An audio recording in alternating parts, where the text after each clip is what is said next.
Shalom, selamat pagi jemaat sekalian. Kita akan segera memulai ibadah pada pagi hari ini. Mari kita membaca kitab Mazmur pasal 134 ayat 2-3. Angkatlah tanganmu ke tempat kudus dan pujilah Tuhan.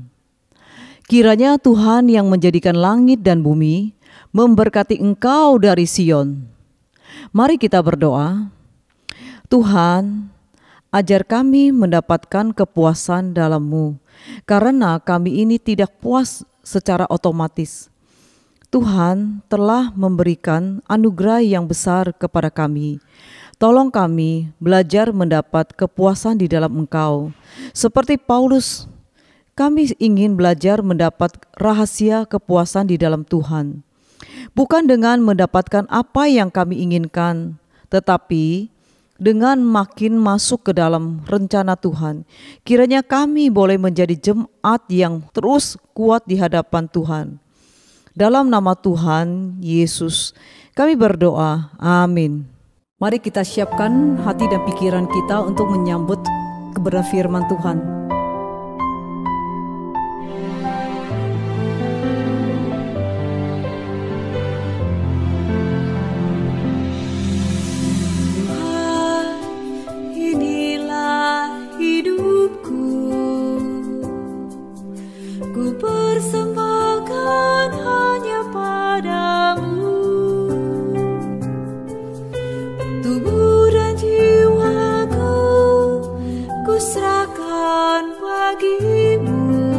Jadikanku baru di setiap waktu. Ku mau menjadi hamba-Mu. Pakailah hidupku sampai memutih rambutku. Ku mau menjadi saksi-Mu, mewartakan kasih kebaikan-Mu.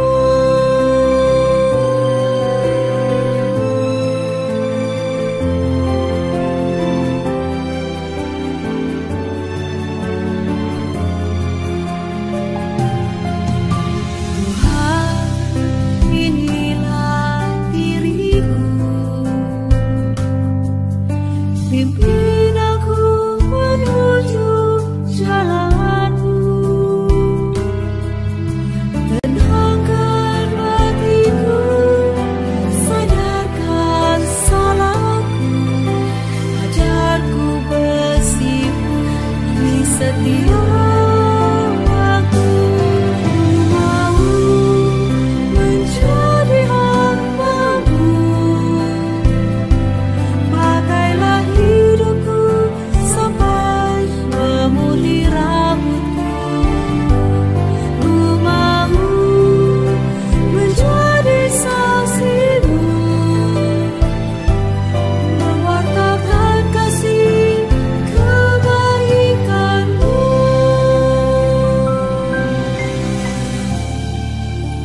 Tuhan, jiwa yang hancur, hati yang patah tidak akan Kau pandang hina.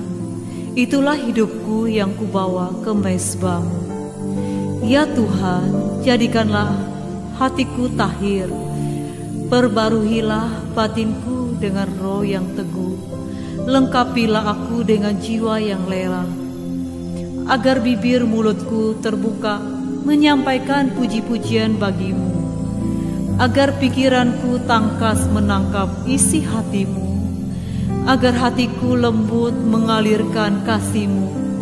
Ya Tuhan, inilah hidupku, milik yang Kau beli dengan darah-Mu. Aku ada di hati-Mu sebagai kekasih-Mu. Aku ada di tangan-Mu sebagai alat kemuliaan-Mu. Aku ada di hadirat-Mu sebagai hamba-Mu.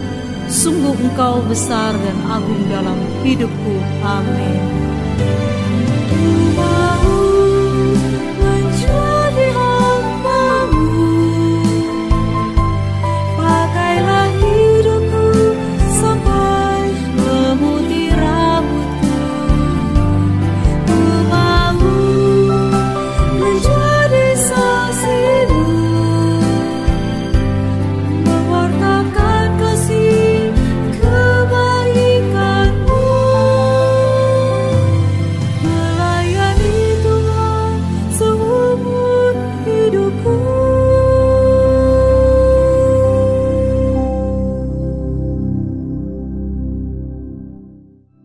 Mari Bapak Ibu sidang jemaat yang terkasih di dalam Tuhan, kita mau masuk mendengarkan sabda firman Tuhan. Mari kita tundukkan kepala, kita berdoa. Bapa kami yang di sorga, Bapa kami yang di sorga, dikuduskanlah namamu, datanglah kerajaanmu, jadilah kehendakmu di bumi seperti di sorga.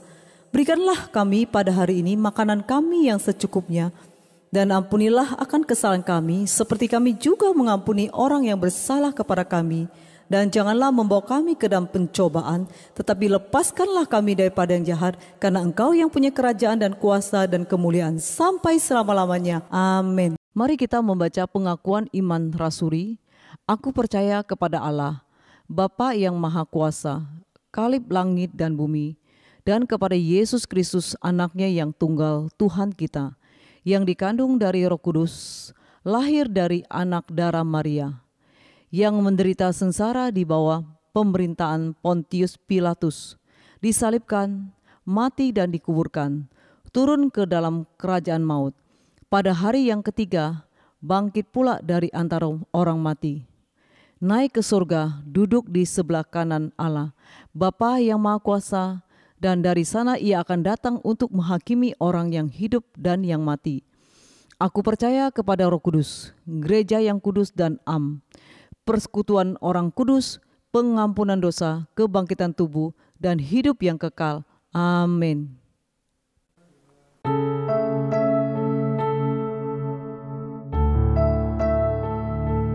Salam, selamat pagi saudara-saudara kasih Tuhan.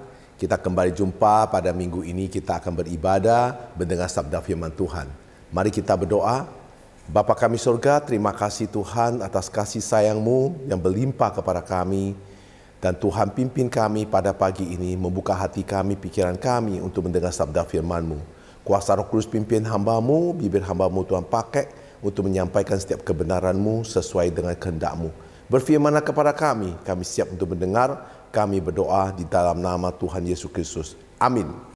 Saudara-saudara kasih Tuhan, pada pagi ini tema kita khotbah pikiran yang menentukan hidupmu. Saudara kasih Tuhan, mari kita buka firman Tuhan di 2 Korintus 10 ayat 3-5. Ayat ketiga, memang kami masih hidup di dunia, tetapi kami tidak berjuang secara duniawi. Ayat keempat, karena senjata kami dalam perjuangan bukanlah senjata duniawi, melainkan senjata yang dilengkapi dengan kuasa Allah yang sanggup untuk meruntuhkan benteng-benteng. Ayat kelima, kami mematahkan setiap siasat orang dan merubuhkan setiap kubu yang dibangun oleh keangkuhan manusia untuk menentang pengenalan akan Allah. Kami menawan segala pikiran dan menaklukkan kepada Kristus. Nah, saudara kasih Tuhan, selain dari menjaga mata, selain dari menjaga telinga, kita harus juga menjaga pikiran kita. Sebab pikiran kita yang menjadikan kata-kata, menjadikan tindakan, menjadikan kebiasaan, hingga nilai hidup kita. Kita dapat melihat bahwa apa yang dipikirkan seseorang menentukan apa yang dikatakannya. Iblis tahu itu semuanya. Ketika ia berhasil menguasai pikiran kita, ia dapat mengendalikan seluruh tubuh kita. Karena itulah kita harus ingat bahwa kita tidak berjuang secara duniawi. Karena senjata kita bukan senjata duniawi, melainkan senjata yang dilengkapi oleh kuasa Allah. Saudara kasih Tuhan, jadi kita harus melawan iblis dan menguasai tubuh kita dengan cara yang suci dan menghormati Allah, yaitu dengan cara menawan segala pikiran dan menaklukkannya kepada Kristus secara praktis. Dapat kita lakukan dengan cara mengenali pikiran kita sendiri dan peka terhadap setiap gagasan yang tidak sesuai dengan firman Tuhan. Hal ini hanya dapat dilakukan apabila kita benar-benar sungguh-sungguh mengenai setiap firman Tuhan. Saudara-saudara kasih Tuhan, dalam Alkitab Daud mengatakan bahwa firman Tuhan itu sempurna, menyegarkan jiwa. Peraturan Tuhan itu teguh, memberikan hikmat kepada orang yang tak berpengalaman dan membuat mata bercahaya. Daud menulis puisinya di Mazmur 19 ayat 7 dan 8. Mari kita baca ayat ke-7. Taulah Tuhan itu sempurna, menyegarkan jiwa. Peraturan Tuhan itu teguh, memberikan hikmat kepada orang yang tak berpengalaman. Ayat ke-8, tirta Tuhan itu tepat, menyukakan hati. Perintah Tuhan itu murni, membuat mata bercahaya. Saudara kasih Tuhan, apa yang dikatakan Daud, jika kita mengenal firman Tuhan, kita bukan hanya lebih kuat, kita juga dapat menguji setiap pikiran kita, memiliki kepekahan terhadap apa yang tidak baik.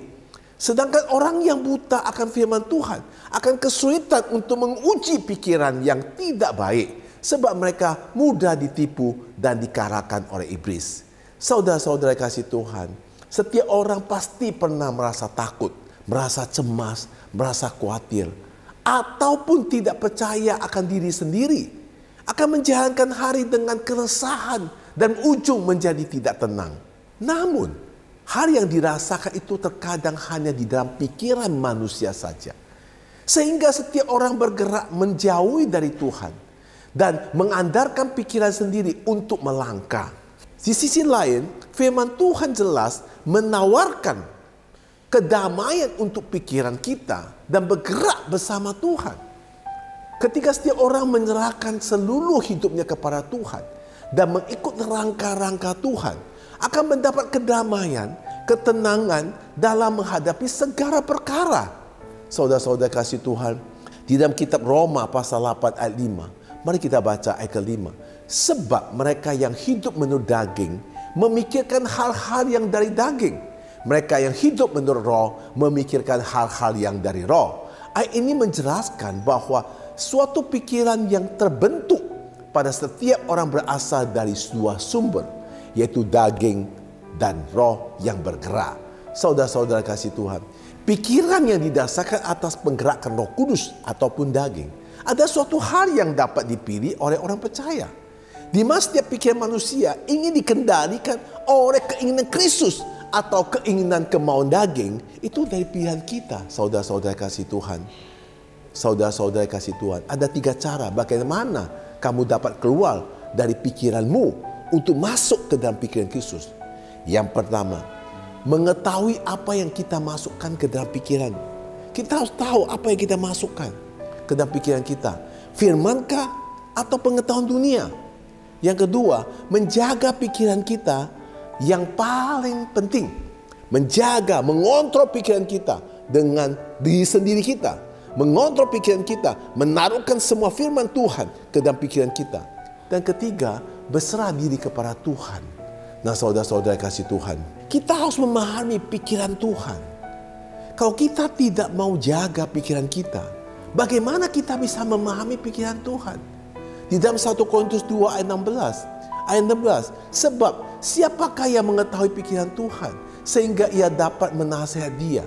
Tetapi kami memiliki pikiran Kristus. Nah, saudara-saudara kekasih Tuhan, siapa yang bisa mengetahui pikiran Tuhan? Saudara kasih Tuhan, kalau pikiran kita adalah pikiran dunia, bagaimana mungkin kita bisa mengerti apa yang Tuhan hendaki? Bagaimana mungkin kita bisa menjalankan semua perintah Tuhan? Jadi pikiran itu bagaimana kita kontrol, saudara-saudara kasih Tuhan.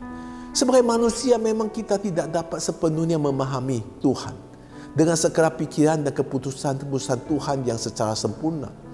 Daud pun sebagai tokoh yang luar biasa di dalam Alkitab, dikenal sebagai semasa hidupnya yang sangat dekat dengan Tuhan, pernah mengungkapkan dalam salah satu Mazmur, di Mazmur 139 ayat 17 sampai 18. Ayat 17. Dan bagiku betapa sulitnya pikiranmu, ya Allah, betapa besarnya jumlahnya. Ayat 18. Jika aku mau menghitungnya, itu lebih banyak daripada pasir. Apabila aku berhenti, masih saja aku bersama-sama engkau. Saudara-saudara kasih Tuhan, Daud sebagai tokoh yang di dalam Alkitab yang begitu dekat Tuhan pun tidak mampu mengerti Tuhan. Bagaimana dengan saudara-saudari kasih Tuhan? Maka untuk itulah saudara-saudari kasih Tuhan, kita harus bisa mengontrol pikiran kita. Kita harus bisa menutup pikiran kita dengan firman Tuhan. Jangan ikut kedagingan, saudara kasih Tuhan. Sebenarnya ada beberapa kebenaran yang mendasarkan yang dapat kita pegang agar kita dapat memahami dan lebih mudah menerima pora-pora pikir daripada Tuhan. Sehingga kita dapat menuaikan buah dan menerimanya, saudara-saudara kasih Tuhan. Seperti apa yang Dikatakan firman Tuhan, ada perbedaan yang jauh di antara pikiran Tuhan dengan pikiran manusia. Ini sangat berbeda. Apa yang dipikir manusia, apa yang dipikir Tuhan juga berbeda. Maka Nabi Yesaya berkata, Yesaya 55 ayat 8 sampai 9, ayat 8, sebab lancanganku bukanlah lancanganmu, jalanmu bukan jalanku. Demikian firman Tuhan. Ayat ke-9, seperti tingginya langit dari bumi, demikian tingginya jalanku dari jalanmu, dan lancanganku dari lancanganmu. Saudara-saudara kasih Tuhan, memang berbeda. Apa yang kita rencana, apa yang Tuhan rencana berbeda. Apa yang kita mau jalan, apa yang Tuhan mau jalan berbeda. Nah, semua berbeda karena kita tidak mampu sebagai manusia mengerti pikiran Tuhan. Tetapi kalau kita mau menutup pikiran kita dengan firman Tuhan, maka kita bisa melakukan setiap kehendak Tuhan sesuai rancangan dan perencanaan Tuhan. Nah, saudara-saudara kasih Tuhan, membuat rencana atau untuk masa depan adalah baik. Menentukan langkah demi langkah untuk mencapai tujuan yang sudah direncanakan juga adalah benar. Namun kita harus menyadari bahwa sepandai-pandai manusia merencanakan jalan hidup, tidaklah mungkin baginya untuk menentukan masa depannya hanya dengan keyakinan sendiri. Saudara kasih Tuhan, kehidupan tidaklah sederhana. Prinsip menghitung atau 1 tambah 1 adalah 2. Ketika perlu kita menyadari jauh di atas dan jauh melawan pikiran kita adalah faktor rancangan Tuhan yang menentukan jalan hidup kita.